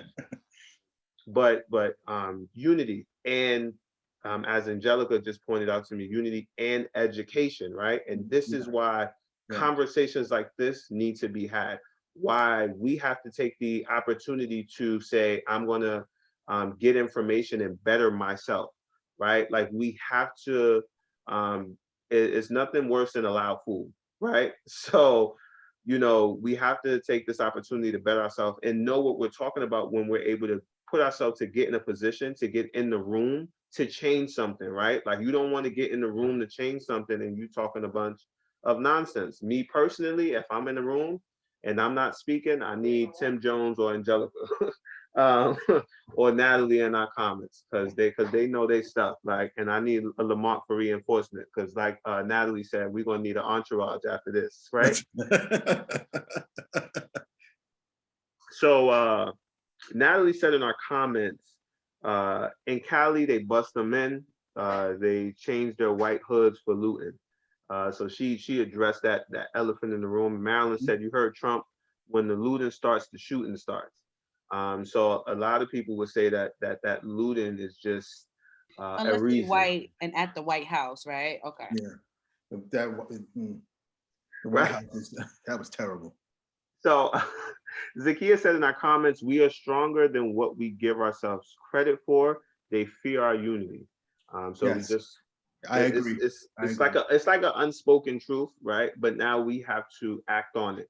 And I remember in one of our past episodes, I believe it was about what's draining. And one of our viewers said in the comments, you have to be aware of a particular situation and be accountable. And when holding yourself accountable, there's an action that comes with that, right? So we can be aware that someone is in fear of our unity. We can acknowledge that, but now that we've had that acknowledgement in that moment, we have to now take action and put steps into place. I think the whole country is aware of the unity. If it wasn't that cop that totally abused the military guy, I don't think anything would happen to him if what was going on today wasn't happening. I think he would have just got a slap on the wrist and let go. The whole world wasn't watching with us. Mm-hmm. Yeah, because that was something that shouldn't happen either. But if what wasn't going on today, he would have just got a slap on the wrist and he would have been working the next day. Yeah. Yep. Natalie said in our comments, how much money did they lose with the boycott of the buses in Montgomery? Right. So these are things that we have to look at, like historically, like, and then she said, you think they stopped letting us ride in the back of the bus because they saw the light and loved God? No, we hit them in the wallet. Exactly. Right. So you know, there are ways to go about these things, right? Mhm. So do you think, Tim, that more of our community, more of our people would be open to setting up meetings with our local precincts to regain trust? Because with a lot of what's going on, although I said earlier that we shouldn't bring that energy to our local law enforcement if that's not the situation, it does seem to happen, right? Because of that PTSD and because of like Angelica said, my Black experience, right? So we all are carrying some things that that has given us mistrust in one way or another, whether it was through someone else's experience or our own. So do you think that we'll ever be at a point where our neighborhoods will be open to setting up meetings where we can try to regain trust? Yeah, I think a lot of that stuff is going on already. I think we're just not, and I can't say we're not educated. I think we're sometimes people will feed into what they want to feed into, right? So if you are watching The Real Housewives, and my wife just looked up at me when I said that. Hold on, well, let me finish, man. Come on, stop playing. Chill, bro. That No, I'm sorry. I'm sorry. No, but no, what I'm saying is that I wasn't talking about you, babe. Come on, let me finish, man. People watching. All right, no. So what happens is, if you're doing that, you don't know about programs like Be the Bridge with Latasha Morrison. Look into that. I was trying to be in the comment section and be over here for you, brother Traquan. You know what I'm saying? Doing my thing. But I also want to do a shameless plug for a brother in the 67th precinct right there in Brooklyn, close friend of mine by the name of Pastor Gilman Rose and the God Squad, which is an anti-gun safety precaution unit, that a coalition Oh, that they have yeah. there. The Gun suppression squad. Yes, yes, yes. And I'll put their website link in the chat too. They're doing an awesome job, and they're looking for people to be a part of their movement all the time. I mentioned you to him today, Traquan. He said he would love to get connected to you. Awesome, brother. You have so many programs that are at work that are already doing this. I think what we need to take from the Jewish community is, in Black people always want to start something, then bring everybody on with them when they get on, instead of everybody be like a beachhead and come together and just be the movement, right? So there are already things that are taking place. Why don't we just kill that pride, and everybody ain't gonna be on face, ain't gonna be on a magazine, and that's gonna be okay. But let's bring our gifts to the table that's already been set, right? So if I know Brother Traquan is having this every week, he's having a better me, a better we. I'm not gonna go start no podcast just because Black people do stuff like that. He got a podcast, I'm gonna go start a podcast. You know what I'm saying? But no, it ain't like that, right? That's what KD did. KD was like, look, I'm in Brooklyn, LeBron in LA. I'm gonna bring everybody over here, make this super team, right? But it don't have to always be, it doesn't have to always be approached that way. There are things at play that Black people can be a part of, where we are having these open discussions with law enforcement, with people that look like us in higher positions, with people that don't look like us in higher positions. And the last thing I want to say is that, and I have to say this because I'm a pastor, and I just assume we here are all Christians, and if not, we all have some form of response to God or higher power. This is a heart issue. The reason why some people don't see the change is because I'm gonna say it now because I'm a little bold. I'm gonna call no names. I ain't gonna mess Traquan up like that because we want to get endorsements in the future. But if you want to hear any name dropping, I'll be going live tomorrow. But what I'm saying is this: is the issue is that white evangelicalism, and by that I mean whitewashed Christianity, a false form of Christianity, American Christianity, has played a huge role from Jerry Falwell and the moral majority up until now, with how racism has played into this nation. That is, the church has always had a powerful voice. And when the white church is on the side of the white right, or the white left, then it's kind of like with Malcolm X. I don't know if you all saw Malcolm X, the movie.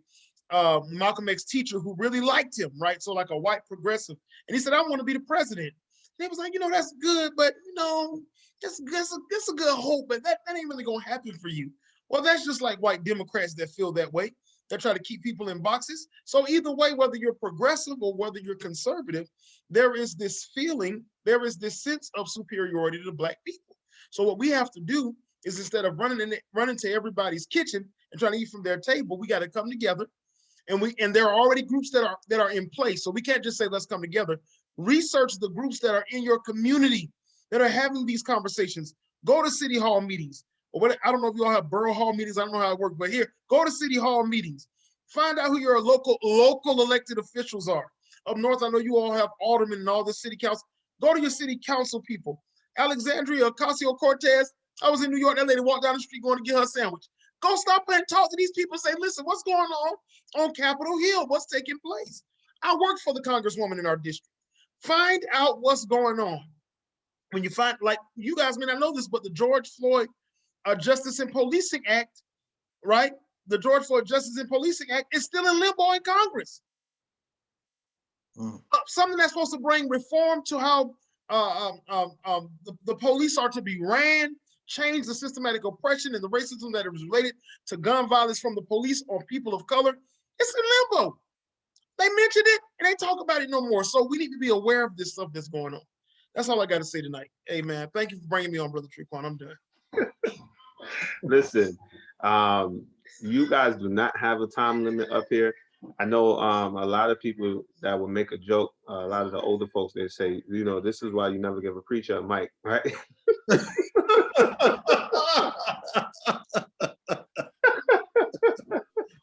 Right? But it's good, right? It's all good information. And one of the biggest things that I really like that you said, and I actually saw in my comments, Natalie said in our comments, this is why we have 10 churches on one block, right? And the problem with that is, like Tim said, is everybody face not going to be on the magazine, right? It's okay to look up that local group or groups in your area, bring your gifts, your talents, your mind, your thoughts, your ideas to that platform, right? And you might not be the face of that, but what you bring to the table might be needed. And that's not to say to join any and every organization that you see or find, but you pick the one that you feel like would have the most impact, or the one that fits you the best, and you be a part of that. Like, or if in some cases, if you are led to say that, all right, I want to do something a little different, then you might, you know, go out and start a movement or a new movement or something like that, or whatever the case may be. But I really did like what you said about, you know, just there are things going on. We just have to educate ourselves about those things, right? There are different groups or different people that are trying to seek justice. Like I drove my mother to the dentist yesterday, I believe it was, and drove past 42nd Street, and there was a protest going on in front of the embassy. It was like 10 people. You know what I'm saying? And these are things that are happening right now. Whatever they were protesting for, I drove by too fast, so I didn't see exactly, you know, what it was they were protesting for. But I'm pretty sure that there might be hundreds of people that feel the same way that they feel, or are fighting the same issue that they're fighting, but they may not be connected, right? So we got to connect with people that are like-minded, on the same page when it comes to things, especially when we're talking about the hands up, don't shoot, police brutality, and being fearful of our law enforcement, because these are the people, as they say on the TV, that are supposed to protect and serve, right? And it doesn't seem as like, I don't feel protected, right? So we need to make sure that when we go outside, when our children go outside, because this is a conversation when we even look at people like Sandra Bland. And I said this earlier when I asked the question, like, when we talk about this to our children, does this apply to our daughters? It definitely does, right? Because clearly when we look at situations like that, it's not a male or female thing, right? These are things that women have to deal with as well. And even from the standpoint of women sexuality and how they're perceived in that way, because, you know, I've heard women say that they get hit on, like, in offensive ways by law enforcement and things of that sort. So, you know, it's a lot to it, but with unity, with education, I do believe that we can get to where it is that we want to be. And conversations like this are key, like, to us getting there, like, because we have to have somewhere to start, right? So Angelica, I want to know, when approached by law enforcement, right? Like whether it's on foot, in a car, you traffic stop or something of that sort. What are some things that you think that can be done to try and reduce fatality? I would just be respectful. Yes, sir. No, sir. Yes, ma'am. No, ma'am. Um, in New York City, I don't necessarily feel like I'm gonna get shot. I do feel like I may be treated a little extra. I've been there before. But usually when I'm if I'm stopped in a car, I'll just say yes, ma'am, no, ma'am. What was I stopped for? Here's my identification. Da da da da, and I wait there. I'm actually a very submissive. If you can tell, I'm not really that kind of person. You see, I can be very passionate, but I do know that I have a lot to lose, and it sucks to just shouldn't have to feel that way. But you know, you just want to go home. At least for me, I ain't trying to go to jail. So but I would just be respectful. I've seen a lot of situations, and I hate to say that a person caused it, because essentially your rights, and this thing that they're doing is not legal, and it's not right morally. But I would just be respectful. Definitely be respectful. Was this one that I seen with this guy who got pulled over for speeding or going under the speed limit, and he was very respectful for the most part. And then he had got out at one point and like got out the car to go ask the cop, well, why did you stop me? Why you understand what I'm saying? So it's kind of like, I'm in a situation, whether you're a cop or not, if a person has a gun and I don't, what would I do? Because that's how I think, right? What's the bigger picture? I'm a bigger picture kind of person. What would you do if I had a gun, not a cop, and you had a gun? Would you be all, or would you flee? Like, you know what I'm saying? Would you try to de-escalate the situation? So I think at this point in history, it's better to go home. So I would say be respectful. Right. And Tim, what are some ways that you think that we could, or some things that you think that can be done to try and reduce fatalities, whether it be a shooting or excessive force or things of that sort? Come on, that's a heavy question. What are some things that we can do? This is the first question that I have to ask myself and get in my mind. What are some things that we could do to reduce the amount of police involved fatalities, or just in general? Police involved fatalities, or is there anything that we can do to help reduce those? I mean, brother, this is such a tough question because it's almost like you can do everything right, you know. But I'll just concur with what Angelica and Lamont said earlier and what she just said just now. Just respect. Um, I think that it's important that sometimes when people feel wrong, they feel like they got to justify themselves. So we elevate our voice like, no, I didn't do it. That's just a natural way to react. But you have to remember that the police officer immediately is going to, sometimes, many in different cases, will associate, especially if you're a big black guy, right? So anything that's big, black, uh, angry, aggressive, they're going to associate that with some level of hostility. So you have to make sure that you are respectful. You have to make sure that uh, you know your rights, and that's important. So you need to educate yourself on, like, I know a lot of the rights that I have with as far as it goes here in the state of Florida. You have to know that they have a right to stop and frisk you. The Terry Frisk laws, you need to know that. So you have to be aware of that. That is law. You can't just say no, you can't, right? But reasonable suspicion. Sir, do you have any reasonable suspicion as to why you're pulling me over? And what did I do? What's the issue, right? And you can always ask the officer their name. Now, there have been situations where I've done that too, and in a very respectable way. Officer, could I please get your name? And they'll say it while they're walking away. They'll do things like that. They're trying to be nasty.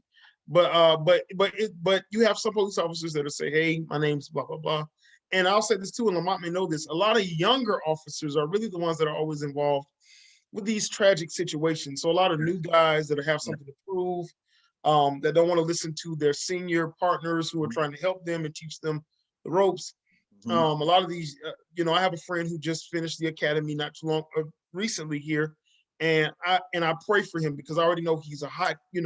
I hate to say that, I'm not going to say his name, but I know that he has something to prove. He has a major identity crisis.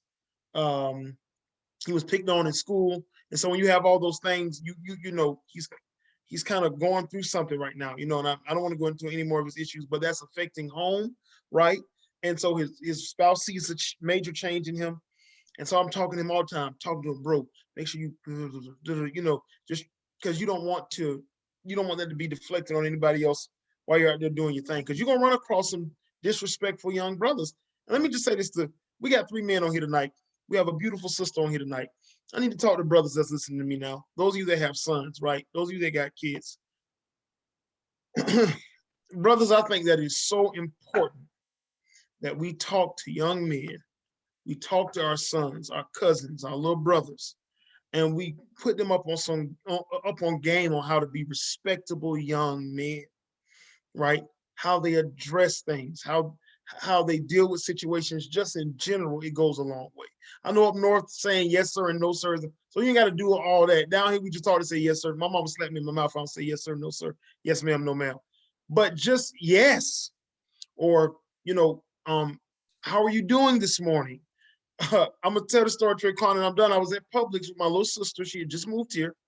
She goes to HBCU, FLOMO, right?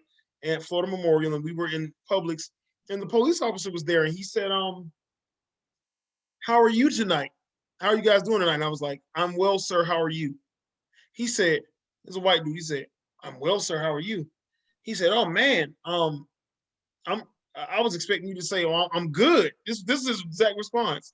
He was like, I'm shocked that that's proper English, right? So I was like, oh, okay, yeah, man. Well, have a good night. So I'm walking out, and I know my sister, she's young, so she's just hot. You know, I know. So we get ready to get in my car, and she was like, because I didn't say anything. She said, Tim, did you find anything weird about what he said? I was like, yeah. He said something very racist, Teresa. Let's go home. Right. But I was aware. I'm not going to escalate it any more than that. I had a conversation with her, right? But the fact that she was aware and she knew that I was aware, and it just ended there. You know what I'm saying? So, yeah, that's it. I think that you made some really valid points, especially when it comes to respect, right? How we teach our children, the people who are around us, the people that we have influence over, right? That was another thing that we talked about in another episode when we talked about generational behaviors, right? And talking about that someone may not be a part of your bloodline, or may not be that next generation for you, but you may be a person of influence for them, right? So, that's definitely something that. Sorry, I got my dog here. She want to be a part of this episode. That's definitely maybe something that you got to look at when you're talking about influence, right? Like, I got a nephew that looks at me like a superhero, right? So because he's not my son, that doesn't mean that I don't teach him respect.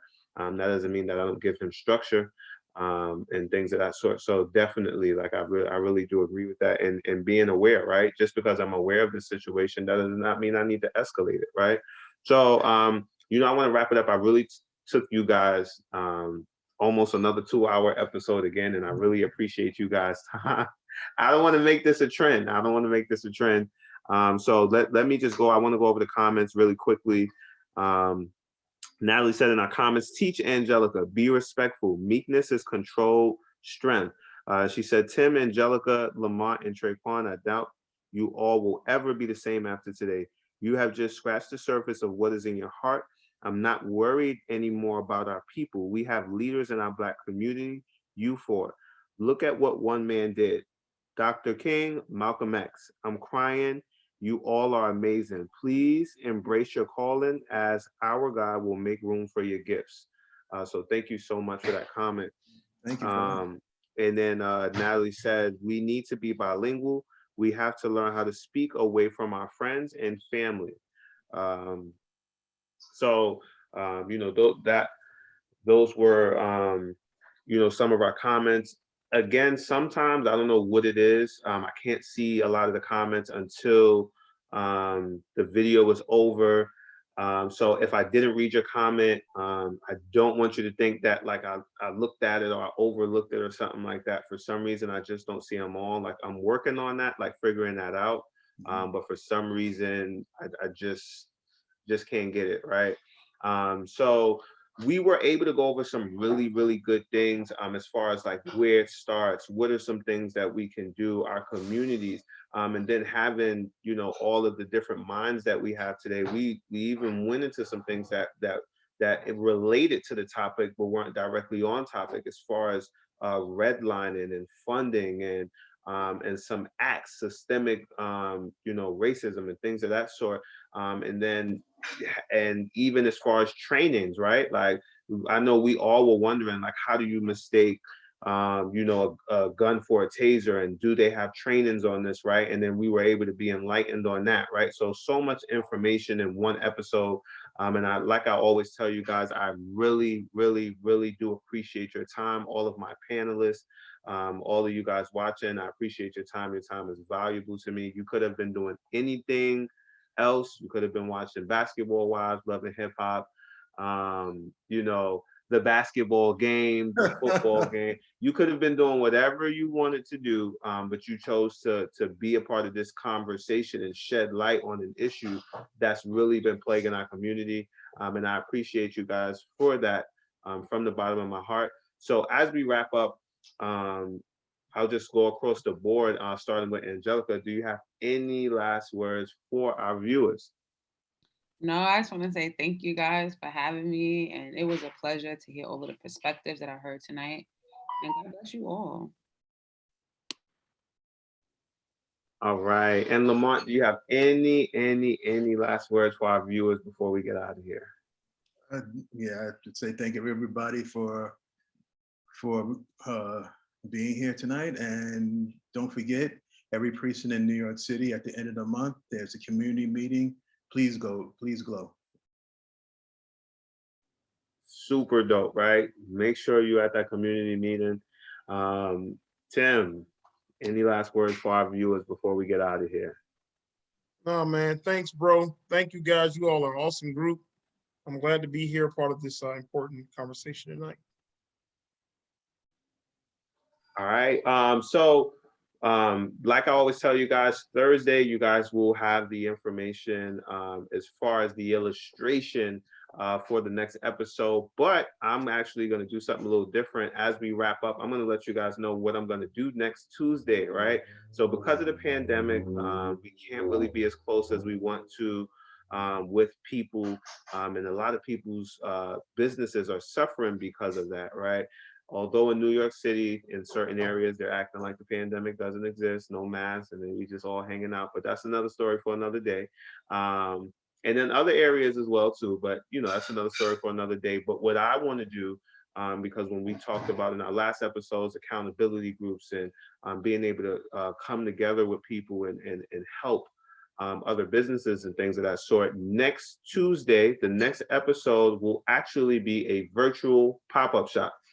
Right. So if you're interested in this virtual pop-up shop, please message me. If you have a product, a clothing line, decor, anything of that sort that you can show virtually, or that you want to promote.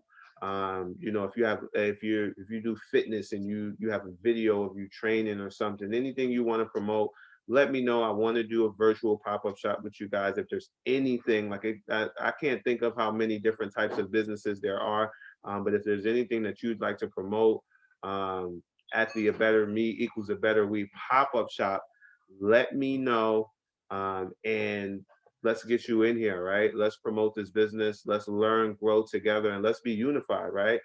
Have a platform. What's the use of having a platform if you can't share it, right? So I want to be able to share what I have with you guys and with the people that I know.